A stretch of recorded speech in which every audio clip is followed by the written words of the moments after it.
Okay, ladies and gentlemen, what is it now? It's the 3rd of January 2013. This is me in the mirror there with a beard I sometimes have around Christmas time.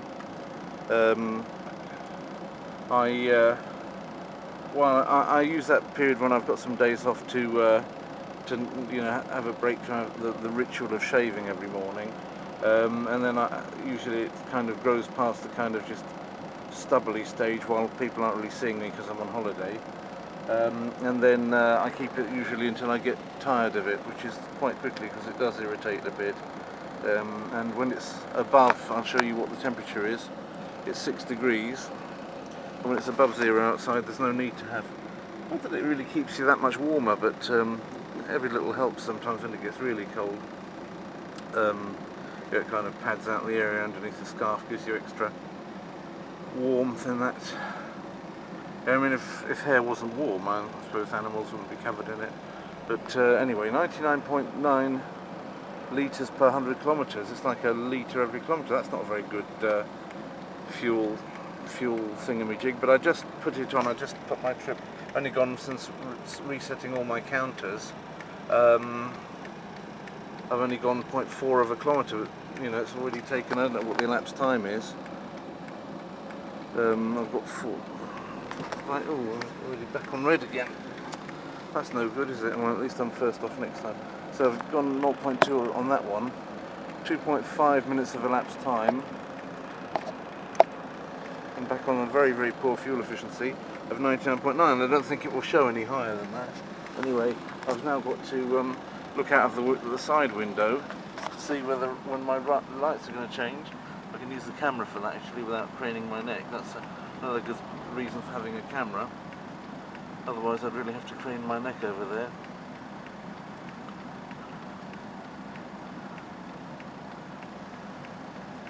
You can't unfortunately just tell from the way the traffic's behaving at the junction, because that's all funny.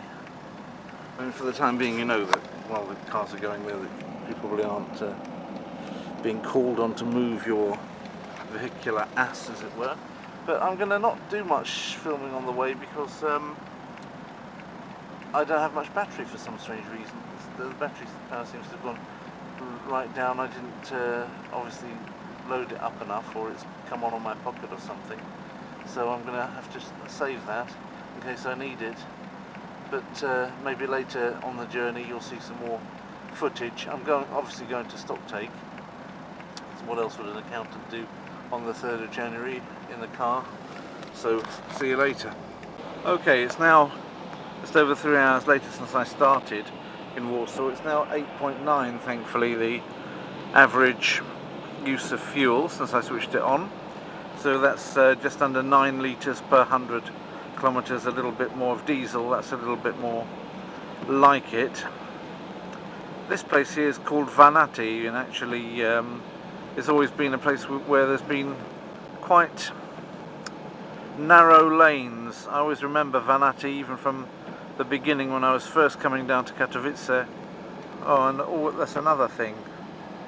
Vanati is also famous. It's always been the place where they've liked to have speed cameras, even from the very beginning when there were very few. Now there are quite a lot of speed cameras in Poland, but even when there were very few speed cameras in Poland, there used to be, what's all that about? I don't know.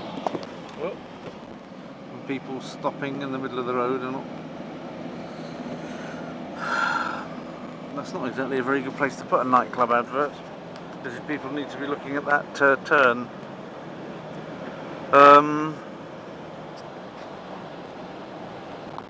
Anyway, it's like I say, it was Vanati is one of these places where, yeah, it's what you might call an accident black spot, because the way that the lanes seem to get narrower, people still want to drive faster. Now we're leaving Vanati and going to Zawada. If somebody's Zawadzki, it means they're like a maverick, like they're a rule breaker, like a law unto themselves. Or it could mean they come from Zawada. So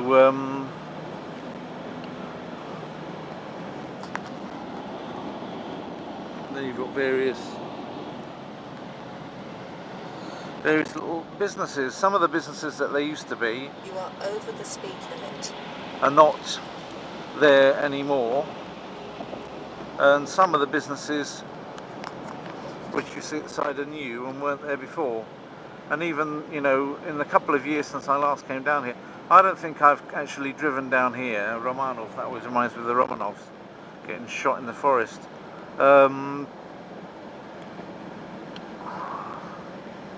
But if you haven't driven down a place for a while, like I don't think I've driven down here for a couple of years, you know, from now. I can't remember even the last time I did it, but it was definitely a couple of years ago.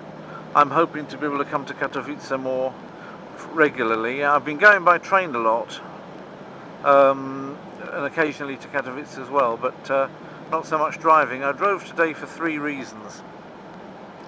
One is I discovered that my car was getting a bit jerky, and that usually means it's looking for a longer ride, and then it gets nice and smooth again. I don't know why that is, but it just is.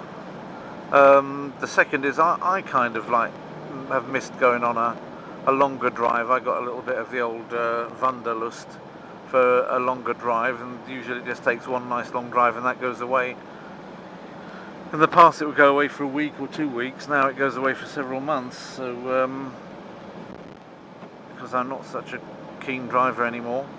But even now I can sometimes get the bit between my teeth and want to go for a nice long drive and just feel the freedom of being in charge of one's own car. It's also a great sense of freedom to leave the car behind, you know, and just to have the sense of one's own use of feet and all the transport systems and things that are available, especially having a phone with you that's got the internet and everything, and you can get all the intelligence that you need just about anywhere. That makes walking far more interesting, and having things with you like language packs on MP3 players and all of that stuff, and books on the phone and all of that, you know, it all makes things, and gold list with you, and a laptop computer to use if need be. All of those things, having those with you, it makes, you know, walking around the place rather than being in the car makes it far more interesting. And of course there's always the knowledge that you're burning more calories. I mean, I burned plenty of calories today, but they were the calories to be found in diesel fuel rather than those that are to be found around my midriff, a previously underutilised resource of energy. And so therefore I don't think I'm going to get into a big habit of driving again now. One of the main reasons for not getting into a habit of driving is that there are lots of casualties on the road, and I think my family probably need me, so much as one is always ready to go on one's own account and meet one's real father, it nevertheless is necessary for my family that I should stay here as long as possible, as long as they need me.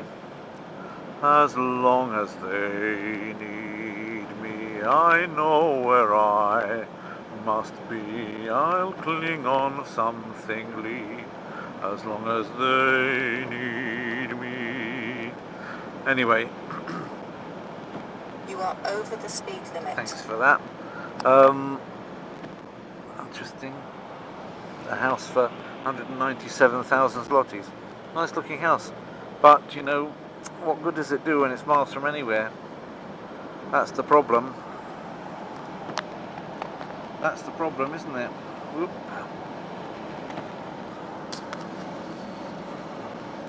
So, yeah. So, oh, it's 8.8 now, fuel consumption. Even better.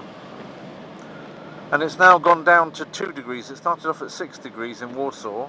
You might think going south in Europe it might get warmer, but no, actually, because it's getting higher, yeah?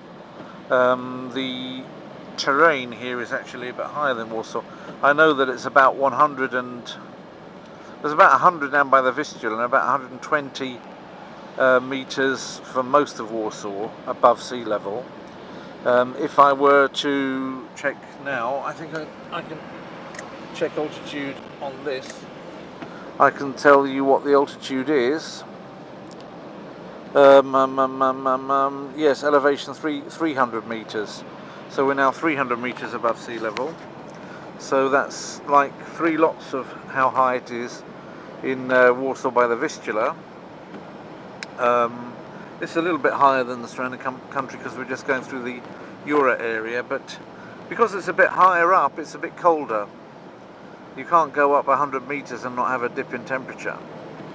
Yeah? By the time you've gone up, like a kilometre or 2 or 3 or 4, well, you're in minus temperatures even in the middle of summer anyway, as anybody who has been on planes much will realise. Some nice looking hotels and places to eat by the thing. That's a new thing, Black Forest Czarny Las, Black Forest Palace. I haven't seen an advert to that before, 1.3 kilometres that way. So new things appearing I don't know about from before. It's now 312 metres of elevation, but we're about to dip in the road and go down. This is coming up, I think, to Kozigłowy, or Goat's Heads, which I've actually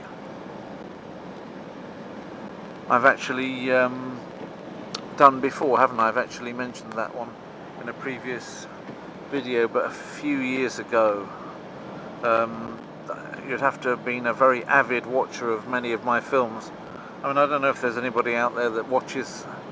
There might be. I mean, for all I know, there might be people that have watched them over and over and know what's in them better than I do. That's a bit creepy to think about that, but never mind. Probably there aren't that many people that would even have the time for that. I mean, we're now well over. By the time you've got this one, by the time you've seen this one, it's going to be well over 1,500 because I'm coming up to. I think I've done 1482 are actually up right now.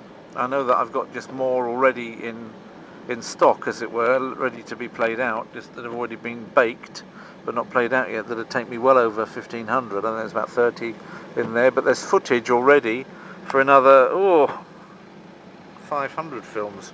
So by the time you see this, well, it could be anything between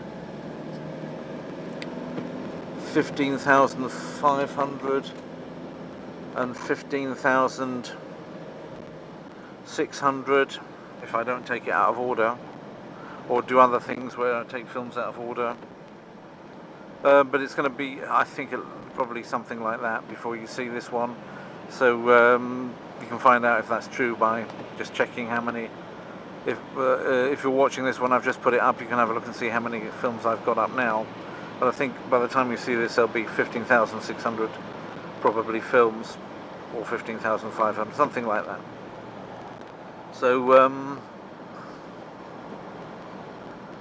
give or take a few hundred. You are over the speed limit. But